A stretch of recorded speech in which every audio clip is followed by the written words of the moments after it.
Assalamualaikum warahmatullahi wabarakatuh. Selamat datang di Skill Lab mata kuliah keperawatan kritis. Pada kesempatan ini saya Siddiq Awaludin yang akan menjadi fasilitator Anda semua. Pada kesempatan ini, topik yang akan kita bahas yaitu mengenal alat defibrilator dan memberikan defibrilator tersebut atau tindakan defibrilasi tersebut pada pasien yang mengalami aritmia letal. Apa itu defibrilator? Saya yakin Anda semua yang hadir di sini sudah paham apa itu defibrilator. Defibrilator adalah terapi listrik dengan energi yang tinggi, yaitu 360 Joule, untuk mengatasi masalah aritmia yang mengancam jiwa. Ada dua aritmia yang mengancam jiwa dengan terapi defibrilator, yaitu yang pertama adalah ventricle fibrilasi, dan yang kedua adalah ventricle takikardi yang tanpa nadi. Bagaimana prosedur penata laksanaan aritmia yang mengancam jiwa dan bagian-bagian yang terpenting dari alat defibrilator? Mari kita pelajari berikut ini.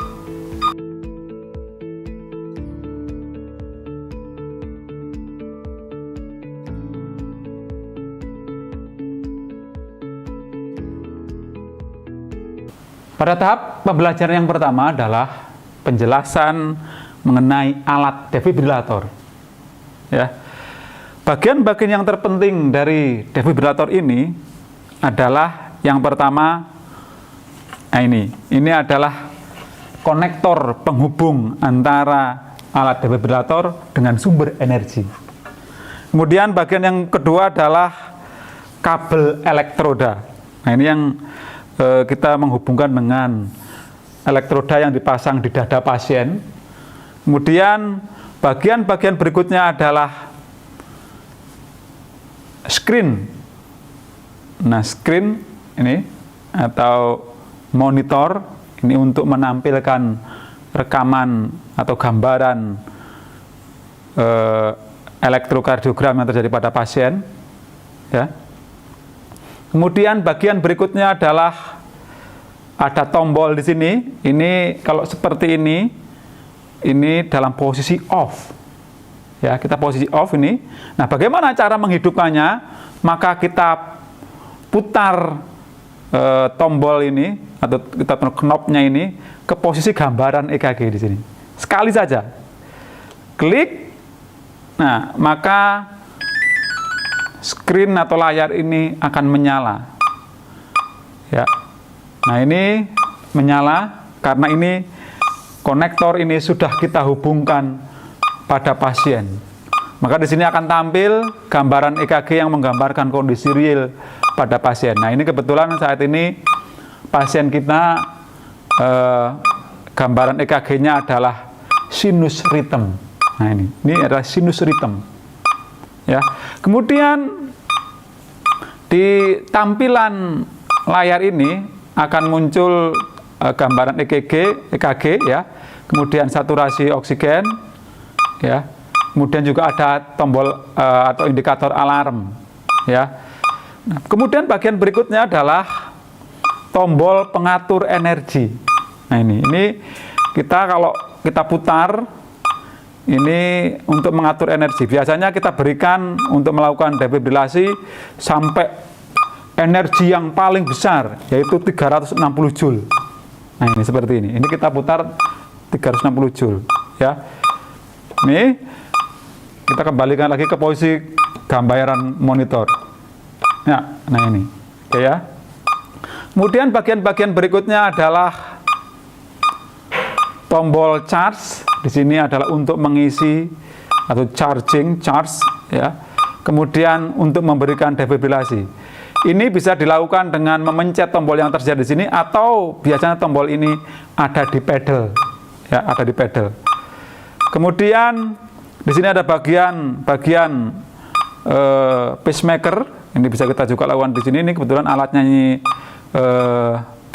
bagus dan lengkap. Ini ada untuk pacemaker juga. Kemudian bagian-bagian berikutnya adalah pedal. Nah, ini pedal ini ada dua. Jadi yang satu adalah kita tempatkan di apex, ini udah ada tulisannya, kemudian juga ada yang di sternum. Nah, bagian atas pedal ini ada charge dan ada juga untuk melepaskan energi, yaitu discharge. Ya. Nah, bagaimana cara menggunakan atau memakai atau mengambil pedal? Nah, bagian apex, ya, bagian apex kita pegang dengan tangan kanan seperti ini. Ya, ini. Kemudian bagian sternum kita pegang dengan tangan kiri seperti ini. Kemudian untuk membukanya kita angkat sisi atas. Nah, seperti ini. Kemudian kita tarik ke atas. Nah, seperti ini. Untuk memasukkan bagian belakang dulu, baru kita tekan. Ya. Lepas, angkat. Masukkan bagian belakang, tekan. Ya. Oke. Nah, bagaimana caranya meletakkannya? Nah, ini seperti ini, kita angkat dulu. Nah, ini ada pedal. Di sini kita harus menjauhkan antar dua pedal karena ini bisa terjadi karena ini ada energi. Jadi kalau kita dekatkan nanti bisa meledak. Jadi kita jauhkan. Kalau kita sendiri kita bisa seperti ini kan. Ya. Nah, sebelum kita gunakan, sebelum kita tempel, ini biasanya jangan lupa diberikan gel. Ya, diberikan gel. Kalau kita nanti nggak memberikan gel pada pedal, ini hantarannya kurang baik dan juga bisa menyebabkan trauma luka bakar pada dada pasien. Makanya kita harus berikan gel. Ya. Oke. Nah, itu bagian-bagian yang terpenting dari alat defibrilator. Ada pertanyaan? Ya, saya yakin Anda semua sudah bisa memahami ini dengan baik. Jika belum paham tentang bagian-bagian defibrilator, Anda bisa mengulang lagi video ini. Ya.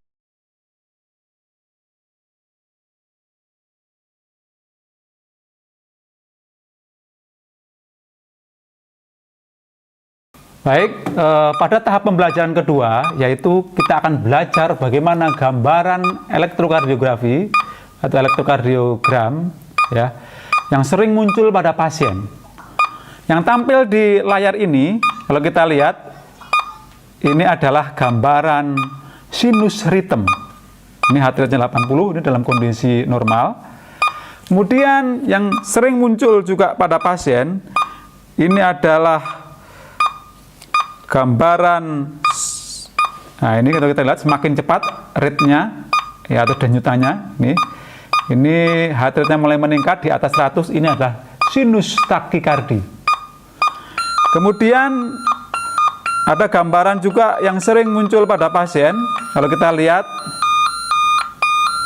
ini heart rate-nya mulai turun, kalau kita di sini adalah 40, ini adalah sinus bradikardi, ini heart rate-nya 40.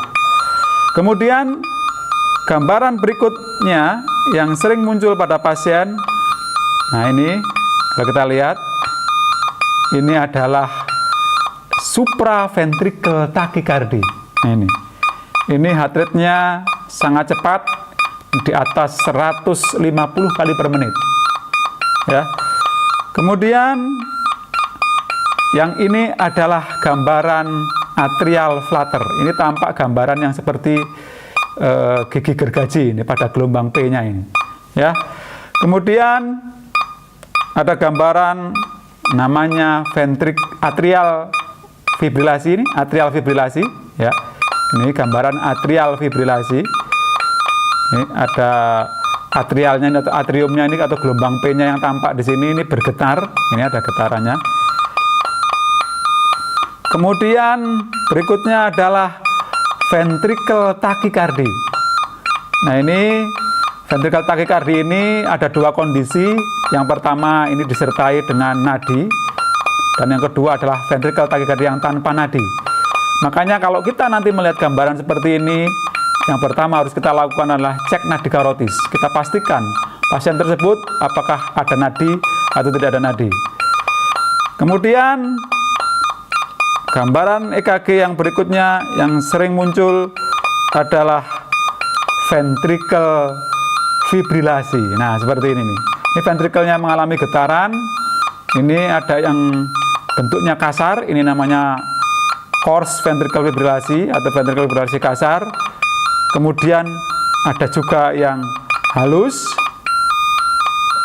bahkan ada yang sangat halus. Nah, seperti ini ventricular fibrilasi yang sangat halus, dan ini kondisinya biasanya sudah mengalami penurunan ya, karena dia akan mendekati garis yang lurus ya. Ini mendekati garis yang lurus, ini yang disebut sebagai asistul. Nah, kalau seperti ini asistul. Nanti kalau kita melihat gambaran seperti ini, kita pastikan betul pada pasien apakah benar pasien itu mengalami asistul atau tidak. Bagaimana caranya? Kita harus pastikan apakah kabel penghubung listriknya itu tercabut atau elektroda pada pasien tercabut, dan juga kita pastikan pada pasien itu dengan mengecek nadi karotisnya.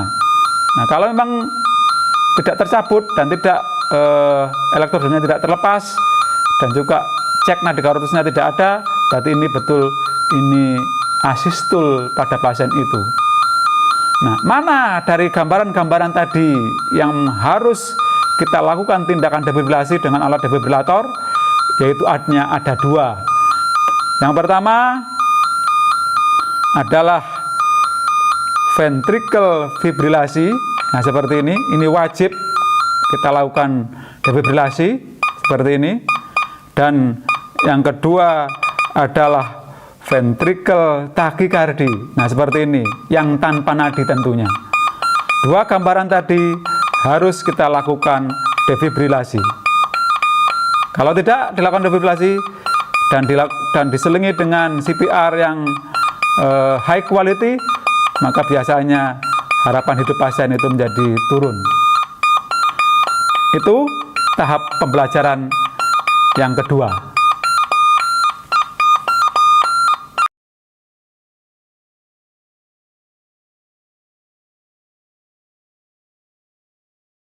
Baik, para mahasiswa yang berbahagia, kita akan masuk tahap pembelajaran ketiga, yaitu bagaimana cara melakukan prosedur penata laksanaan aritmia yang mengancam jiwa dengan tindakan defibrilasi.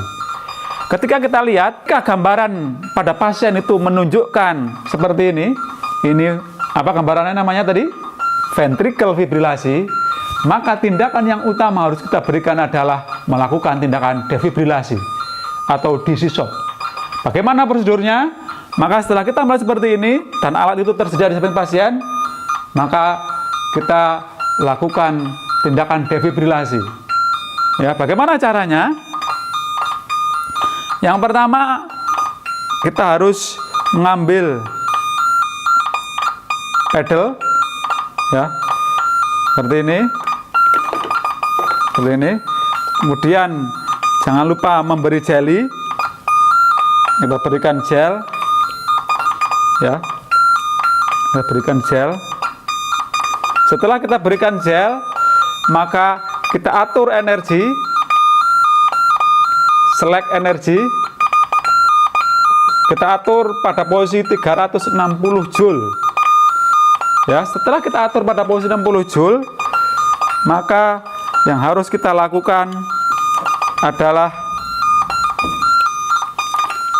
meletakkan pedal, yang satu di sternum, yang satu di apex. Nah, seperti ini posisinya, ya, seperti ini. Karena ini adalah simulator, maka letakkannya di sini, ya.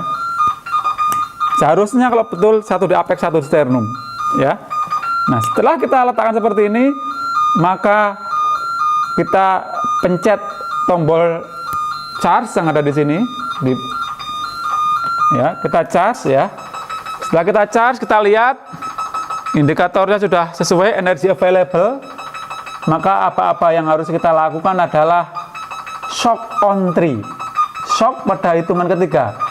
Shock on 3, 1, kita lihat dari ujung rambut pasien sampai ujung kaki pasien, apakah ada yang menempel, barangkali ada keluarganya atau perawat sendiri, rekan kita atau kita sendiri yang menempel. Tuh, ya, kita lihat di layar monitor Nah, kita lihat di layar monitor apakah itu ventricle fibrilasi. Ya, ternyata ventricle fibrilasi di sini ya. Boleh kita lakukan di shock. Kemudian kita kita lepaskan energinya secara bersama-sama, ditekan dua tombol yang ada di pedal ini, dan kita berikan tekanan kurang lebih ya 10-15 kg. Tekan, kita lepas, kita pencet dua-duanya, discharge. Oke, energi delivered, energi terkirim. Kemudian kita angkat, kita kembalikan lagi pedal ke tempatnya. Kemudian tentunya pasien ini dilanjutkan dengan CPR berkualitas tinggi. Dan ini biasanya dilakukan tidak bisa sendiri, ada namanya teamwork, kerja tim.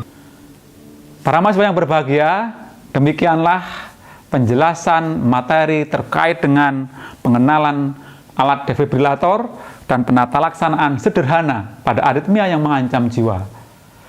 Apabila Anda, mahasiswa semua, kurang paham terkait dengan penjelasan saya, silahkan putar ulang video ini. Apabila masih kurang paham, silahkan menghubungi fasilitator. Kita akan berikan penjelasan lebih dalam lagi. Terima kasih atas perhatiannya.